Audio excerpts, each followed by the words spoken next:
सादू व्याज में session number 2 है। नाउ ऑलरेडी આપણે બેઝિક કોન્સેપ્ટ જોઈ ગયા હતા સાદા વ્યાજમાં।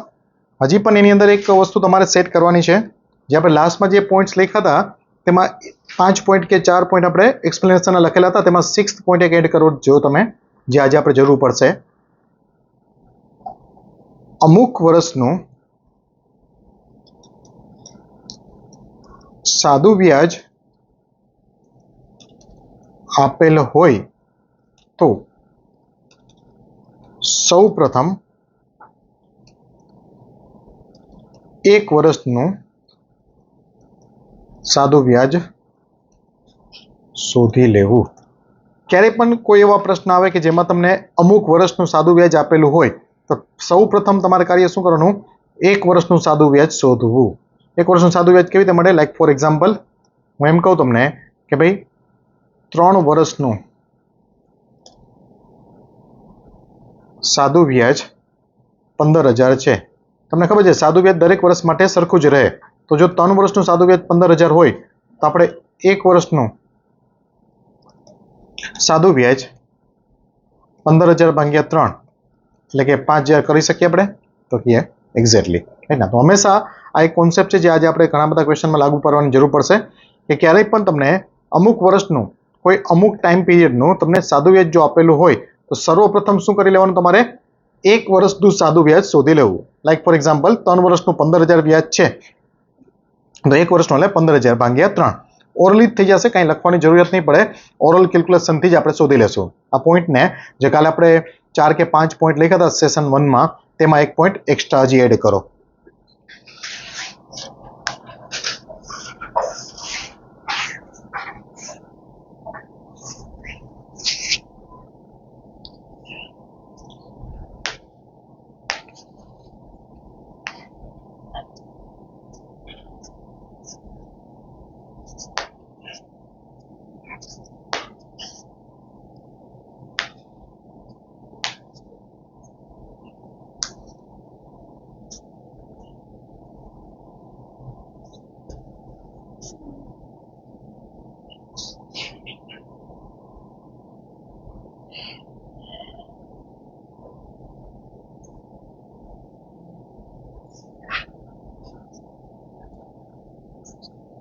કે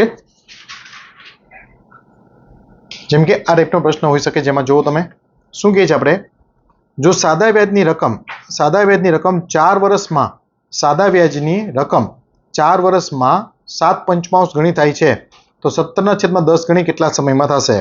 ફેન્ટાસ્ટિક ક્વેશ્ચન છે, સારામાં સારો એક પ્રશ્ન છે તમારી સામે। તો એમ કે છે કોઈ સાદા વ્યાજ ઉપર કોઈ રકમ છે ને તે 4 વર્ષમાં 7/5 ગણી થાય છે તો અપૂર્ણાંક આપેલો હોય તો મેં તમને કીધું હતું કે ભાઈ છેદમાં જે સંખ્યા હોય તે સંખ્યામાં 100 ગુણાવીને એક રકમ ધારી લ્યો। ધારો કે અહીંયા મૂળ રકમ એટલે કે P 500 છે તો 7/5 એટલે 700 થઈ જશે। 500 ના 7/5 એટલે 700 થાય તો કે હા। તો અહીંયા સાદું વ્યાજ કેટલું મળ્યું કહેવાય? 200 રૂપિયા કહેવાય સાદું વ્યાજ। કેટલા વર્ષનું કહેવાશે? 4 વર્ષનું કહેવાશે। તો શું આપણે એમ કહી શકીએ એક વર્ષનું વ્યાજ કેટલું થઈ જાય? 50 રૂપિયા। ક્લિયર ના? તો આપણે એક વર્ષનું વ્યાજ શોધી લીધું। હવે શું જોઈએ છે આપણે? 17/10 ગણી કેટલા સમયમાં થશે? રકમ ઈ જ છે, તે જ રકમ એટલે કે 500 17/10 ગણી કરવી છે એટલે 850। 500 ભાગ્યા 10 એટલે 50, 50 ગુણ્યા 17 એટલે 850 કેટલા વર્ષમાં થશે? એટલે આપણે અહીંયા વ્યાજ કેટલું જોઈએ છે તમે વિચારો? 500 વાળા 850 કરવા છે તો 350 સાદું વ્યાજ જોઈએ છે ને। એક વર્ષમાં 50 રૂપિયા મળે છે તો 350 કેટલા વર્ષમાં મળે? સાદું વ્યાજ તો દરેક વર્ષ માટે સરખું જોઈએ ને, એટલે ગુણ્યા 7 કરીએ તો 350 આવે ને, એટલે મતલબ શું થશે? 7 વર્ષ। Fantastic method.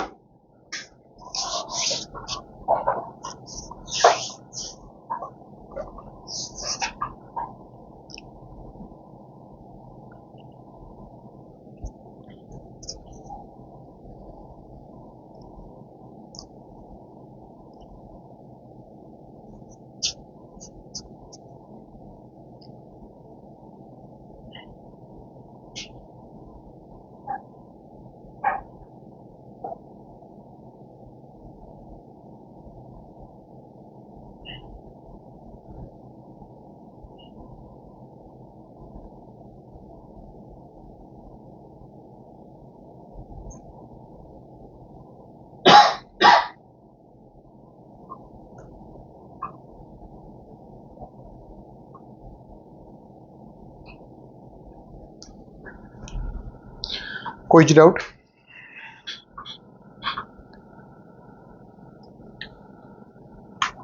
શું કે છે?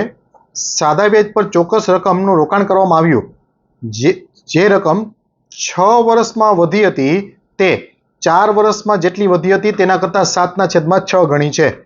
એટલે કેવું કીધું કે 4 વર્ષે જેટલી રકમ વધી હતી તેના કરતાં 6 વર્ષે 7/6 ગણી છે, 7/6 ટાઈમ્સ.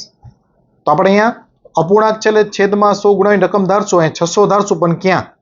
તો કે 4 વર્ષમાં જે વધી હતી તેના કરતાં 7/6 ગણી 6 વર્ષમાં થાય છે. એટલે 4 વર્ષે હું 600 ધારીશ, તો 600 હોય તો કેટલા થઈ જશે? 700. એટલે વ્યાજ કેટલું મળ્યું કે ભાઈ? 100 રૂપિયા. અહીં વર્ષનો ગેપ કેટલો? 2 વર્ષ. તો 1 વર્ષનું એસઆઈ શું થશે? 1 વર્ષ એસઆઈ 50 રૂપિયા. કોઈ ડાઉટ છે? ક્લિયર છે? 1 વર્ષ એસઆઈ દરેક વર્ષ માટે સરખું જ રહે. અહીંયા 4 વર્ષે થયું હતું ને, તો અહીં 4 વર્ષનું એસઆઈ મળ્યું હોય 4 યર, તો 1 વર્ષનું 50 રૂપિયા છે, તો 4 વર્ષનું એસઆઈ કેટલું થઈ જશે? 200. તો પ્રિન્સિપલ કેટલી થઈ જશે? 600 આ 4 વર્ષે થઈ છે રકમ, એમાંથી વ્યાજ બાદ કરી નાખો એટલે પ્રિન્સિપલ મળે. મને પ્રિન્સિપલ મળી ગઈ 400. કોઈ ડાઉટ? તો 400 એ અલ્ટિમેટ 1 વર્ષનું વ્યાજ કેટલું થયું? 50. તો 400 એ 50, એનો મતલબ શું થયો? 12.5%. વેરી ઇઝી, લખી લેજો.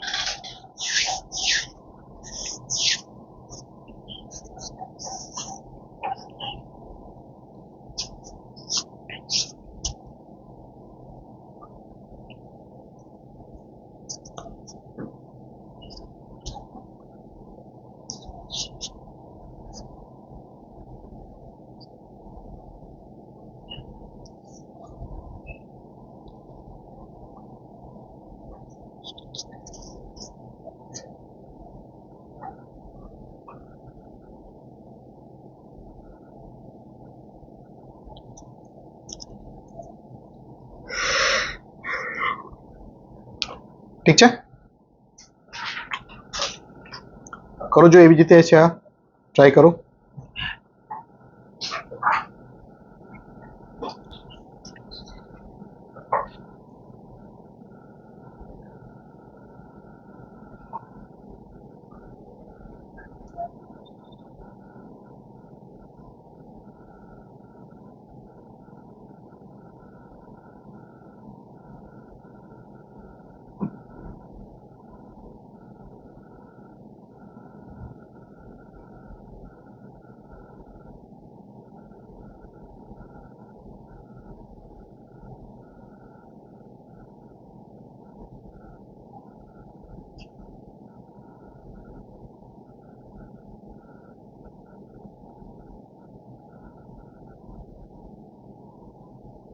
ઠીક છે,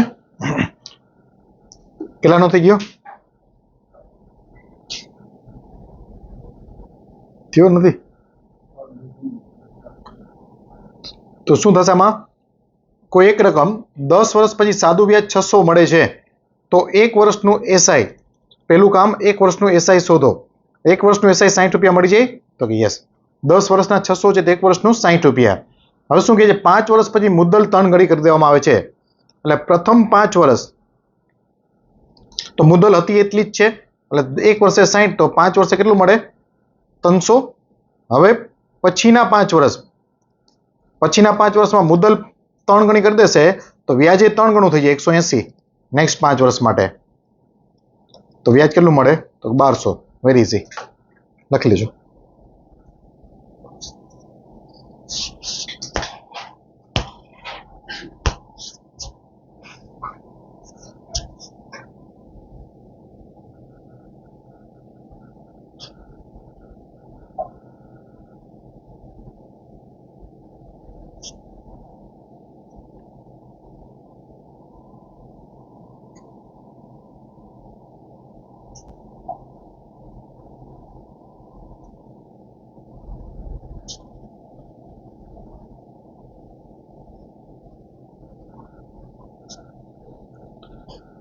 ઠીક છે,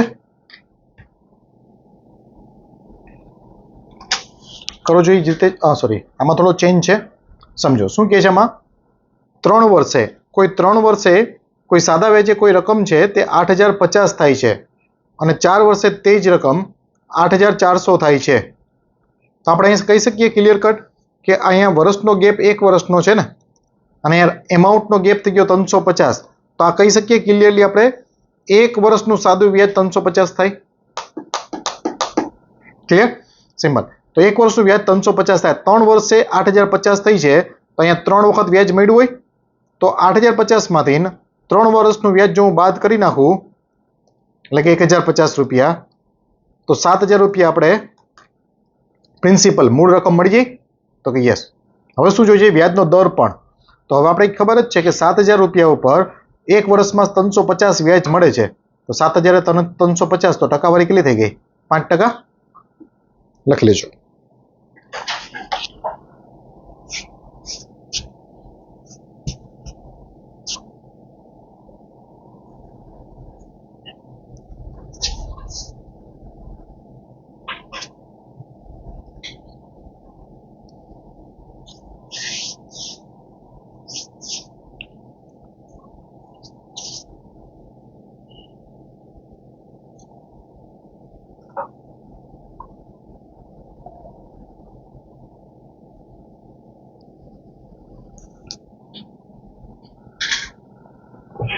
ના સમજાણું?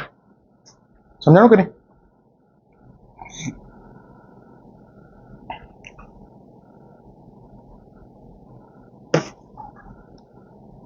કરો જો એવી જ રીતે 4.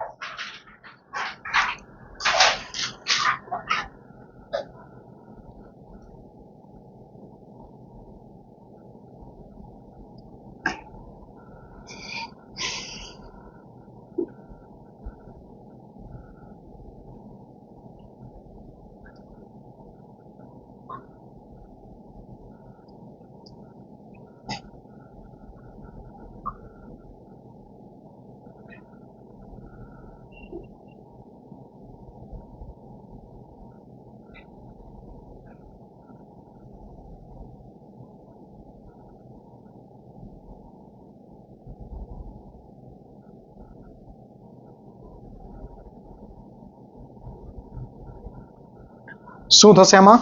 તો અહીંયા આપણે એમ કહી શકીએ 1.5 વર્ષનો ગેપ છે, તો 1.5 વર્ષનું સાદું વ્યાજ મળે ને આપણે 51 રૂપિયા. તો 1.5 વર્ષનું 51 રૂપિયા હોય તો આપણે 1 વર્ષનું સાદું વ્યાજ 17 દુને 34 કહી શકીએ. 51 ના 3 ભાગ એટલે 17 ને 17 દુ 34. 1 વર્ષનું એસઆઈ. આ 2 વર્ષે એટલી રકમ બની છે 9,118. એમાંથી એનો મતલબ એ થયો કે 2 વખત અહીંયા સાદું વ્યાજ મળ્યું હોય ને, તો જો આપણે એમાંથી 2 વર્ષનું સાદું વ્યાજ બાદ કરી દઈએ 68, તો 850 રૂપિયા મૂળ રકમ કહેવાશે. વ્યાજનો દર જોઈએ છે તો 850 એ 1 વર્ષમાં આપણે 34 વ્યાજ મળે છે. 850 ના 34 એટલે 4%. ક્લિયર કટ દેખાય છે? ઓમાં 1 વર્ષ હતું, આમાં 1.5 વર્ષનું આપણે 51 રૂપિયા છે. એના 1.5 વર્ષ, 3 વર્ષ, 5 વર્ષ કોઈ પણ આપી શકે ગેપ. પણ પહેલું કામ આપણે શું કરી લેવાનું? 1 વર્ષનું સાદું વ્યાજ.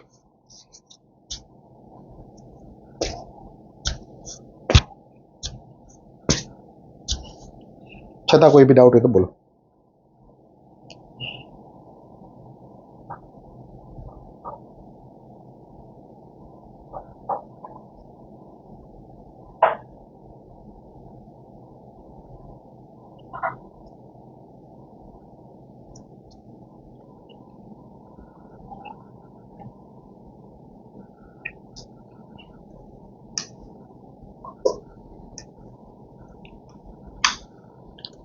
કરો જોઈએ એને એ જ પ્રમાણે ક્વેશ્ચન છે. મેં થોડીક વાર પહેલા કર્યો તો એ કેવું ટ્રાય કરો.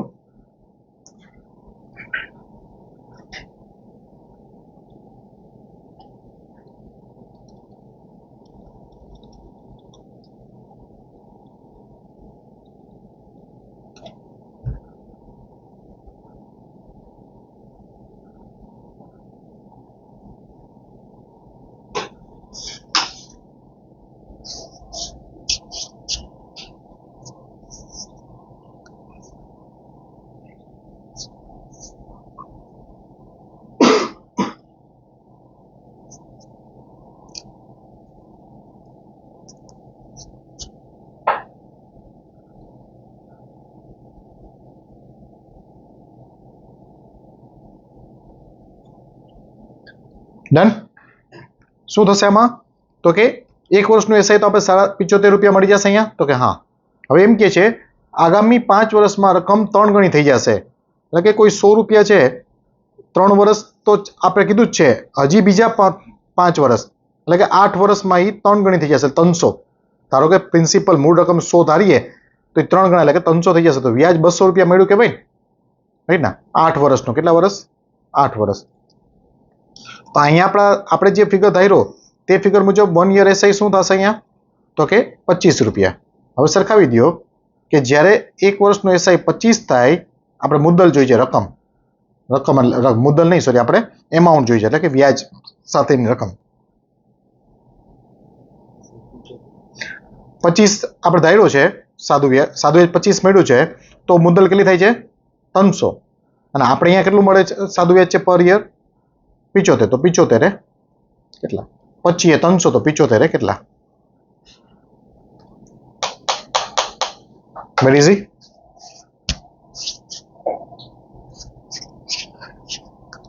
જો 1 વર્ષનું વ્યાજ 25 થાય તો મુદ્દલ બને, રકમ બને છે 300. તો જ્યારે 75 હોય 1 વર્ષનું તો કેટલી રકમ બનશે? બીજી મેથડથી કર્યો.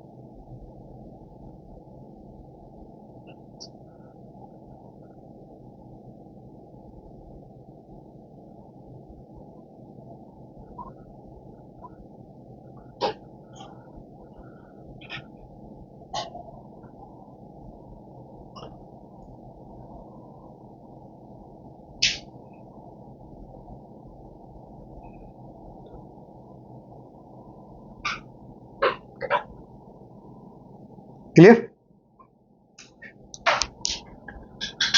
હવે એક ફેન્ટાસ્ટિક વસ્તુ શું કહે છે?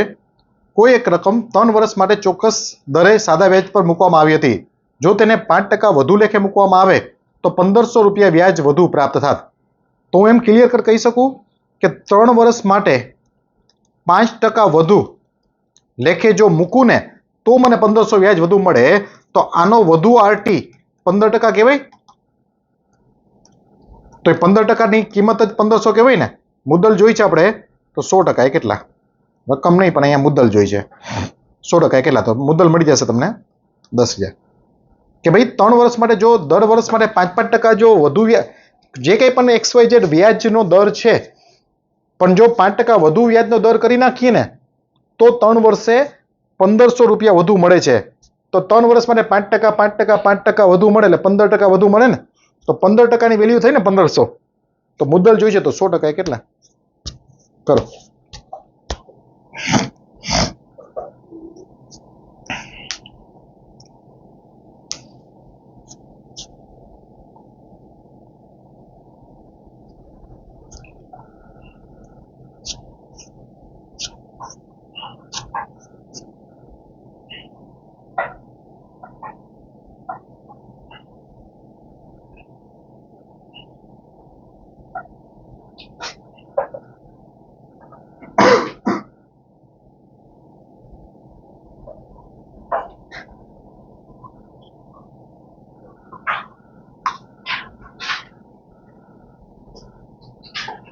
ક્લિયર?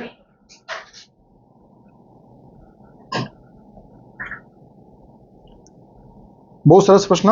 રાજેશ બે નાણાં ધીરનાર પાસેથી 30,000 રૂપિયા ઉછીના લે છે. એક લોન માટે તે 15% અને બીજી માટે 18% વ્યાજનો દર ચૂકવે છે. 1 વર્ષ પછી તેણે વ્યાજ તરીકે 4,800 ચૂકવેલા, તો તેણે દરેક દરે કેટલું ઉધાર લીધું હશે? હવે આ પ્રશ્ન કરવા માટે કોન્સેપ્ટ સમજો. પહેલા મિક્સર એલિગેશનનો કોન્સેપ્ટ.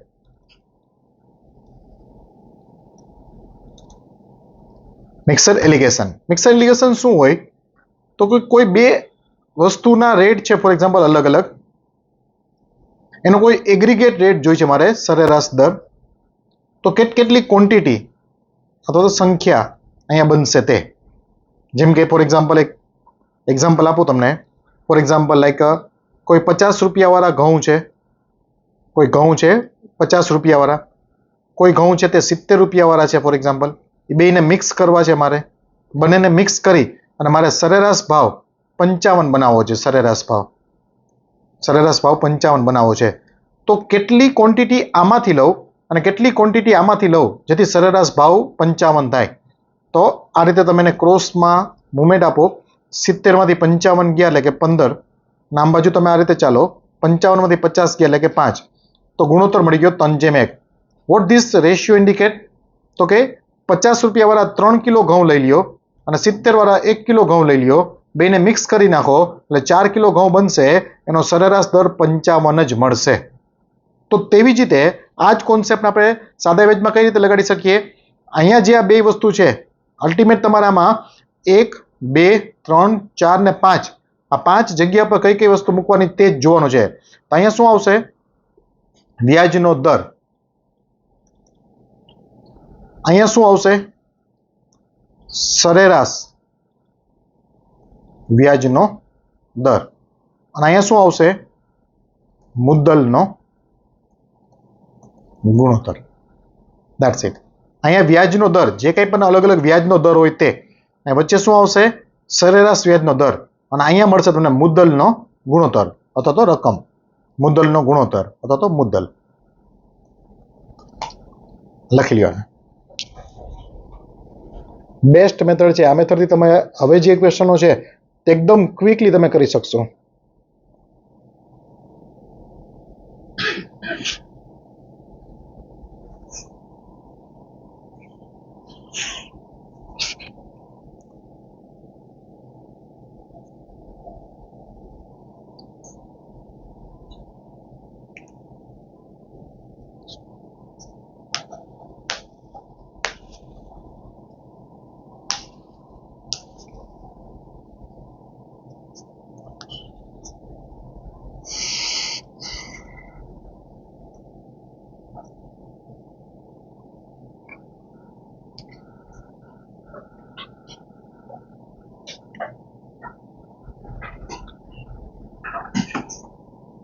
ડન.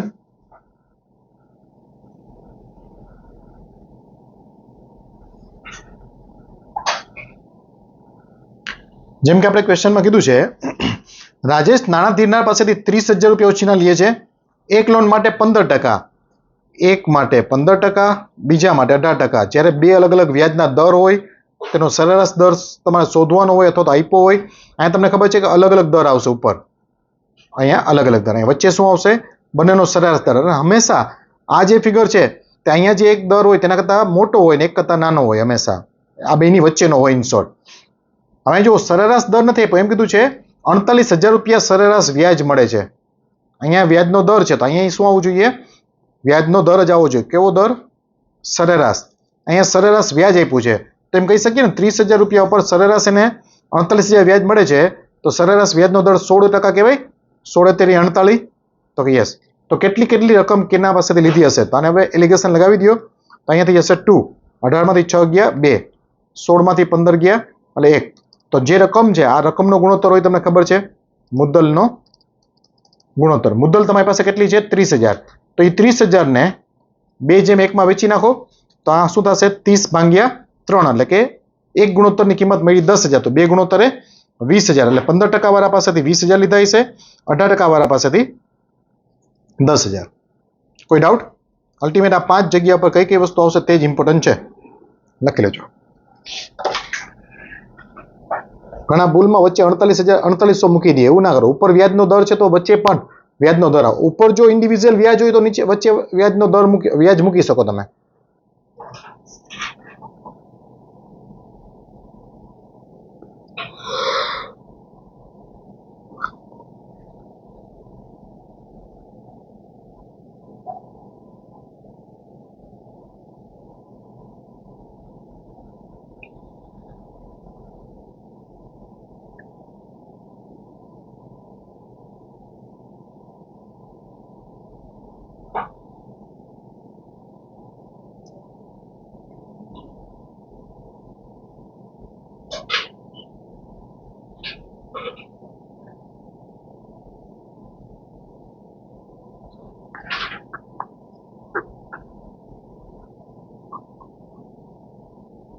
ઠીક છે.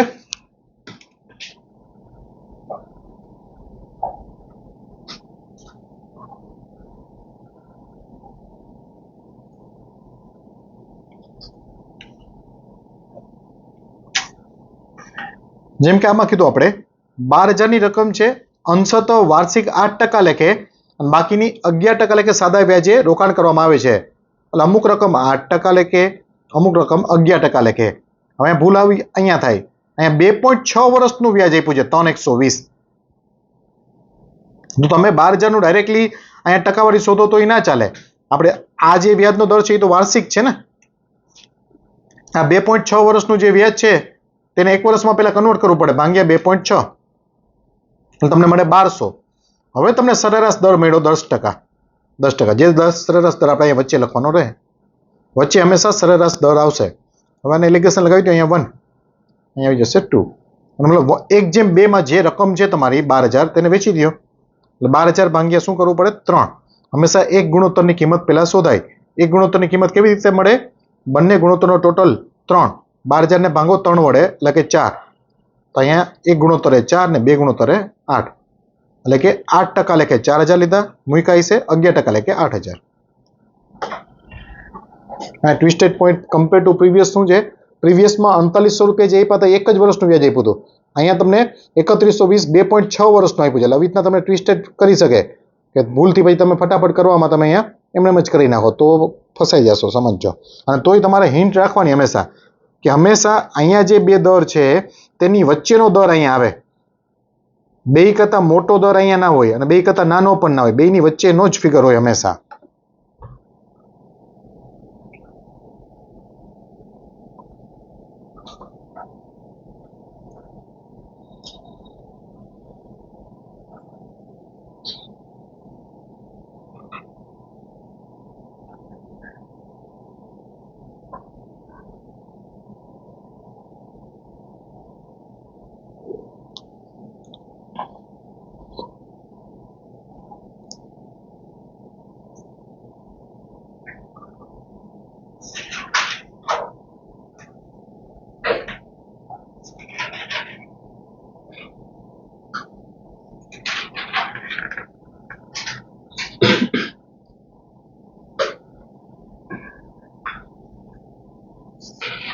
ક્લિયર? શું કહે છે? ક્રિસ તેના બે મિત્રોને એક વર્ષ માટે 20,000 રૂપિયા સાદા વ્યાજ આપે છે. 12,000 પ્રથમ મિત્રને, એક મિત્રને 12,000. તો અહીંયા આપણે રકમ લખશું. બીજા મિત્રને કેટલા આપે? 8,000. રકમનો ગુણોત્તર શું થઈ ગયો અહીંયા? 3/2. મિત્રને 8% લેખે. એટલે અહીંયા આપણે 8%. એટલે આપણે જે 5 જગ્યા છે અહીંયા 3, અહીંયા 2. આ રકમ આપણે આપી દીધી છે ઇન્ડિવિજ્યુઅલ. રકમનો ગુણોત્તર આપણે ખબર છે. એકંદરે 10% જોઈએ છે ને અહીંયા 10% એકંદરે. તો બીજા મિત્રને કેટલો ટકાવારી આપી હશે? તો અહીંયા 1% ધારી લો. આમાં આપણે આ શોધવાનું છે. તો કોઈ ટેન્શન વાળી વસ્તુ નથી. આપણે ખાલી 5 જગ્યાએ તમે વેલ્યુ મૂકો પછી ઓટોમેટિક ખ્યાલ આવશે તમને. હવે જો આ વેલ્યુ છે તે 10 કરતાં નાની છે તો આ વેલ્યુ શું હશે? હંમેશા 10 કરતાં મોટી જ હશે. અહીંથી આમ આવશો એટલે 10 - x થશે કે x - 10? તો કે x - 10. કારણ કે આ વેલ્યુ 10 કરતાં મોટી જ હશે. અહીંથી આમ આવશો એટલે શું થશે? 10 - 8 એટલે કે 2. હવે અહીંયા જે આ ગુણોત્તર મળે એ ગુણોત્તર જ આ હોવો જોઈએ ને. એટલે એને આપણે સામે અપૂર્ણાંકમાં ઇક્વલ ટુ કરીને લખી શકીએ. કારણ કે આ એ રકમનો ગુણોત્તર ને આ એ રકમનો ગુણોત્તર, બે ઇક્વલ થઈ જશે. બે કેન્સલ તો x = -10 છે આમ જ આવશે એટલે 13. x ની કિંમત મળી ગઈ તમને 13%. અહીંયા કેટલો આવશે? 13%.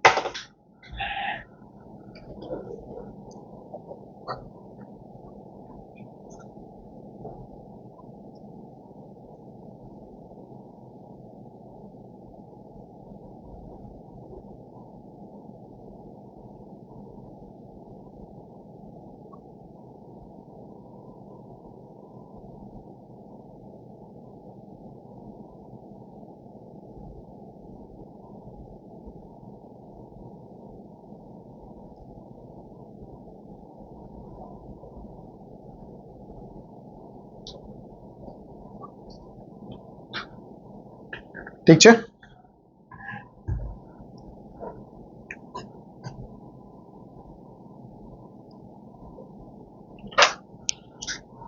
એક વ્યક્તિએ 20,000ની રકમનો ચોથો ભાગ સાદા વ્યાજના દરે અને બાકીનો 3% વધુ દરે રોકાણ કર્યું. એટલે 20,000નો ચોથો ભાગ એટલે કે 5,000 રૂપિયા અને બીજો ભાગ એટલે 15,000 રૂપિયા. તો 1/3 નો ગુણોત્તર કહેવાય. અહીંયા જેટલો દર છે એના કરતાં અહીંયા કેટલો છે? 3 વધુ. બીજો ભાગ 3 વધુ. 2 વર્ષનું વ્યાજ એને 4100 મળે. અહીંયા ફસાવી દે તમને. ડાયરેક્ટલી તમે વ્યાજનો દર શોધી લો 2 વર્ષનો તો એ ખોટું પડે. અહીંયા તમારે 1 વર્ષનું કરવું પડે એટલે 2050. તો 20,000 રૂપિયા 2050 એટલે 10.25 કહેવાય. તો સરેરાશ દર શું આવશે અહીંયા? 10.25. સાદુરૂપ આપો તો શું થશે? આ મોટો દર છે એટલે શું થશે? x+3 - 10.25. અને આમ આવશો એટલે શું થશે? 10.25 - x. આનો જ ગુણોત્તર આ છે એટલે સામસામે અપૂર્ણાંકમાં લખી દો. +3 - 10.25 એટલે -7.25 ના છેદમાં 10.25 - x બરાબર 1/3. તો તમને x ની વેલ્યુ મળી જશે. લખી લ્યો. આજ માટે એટલું રાખશી.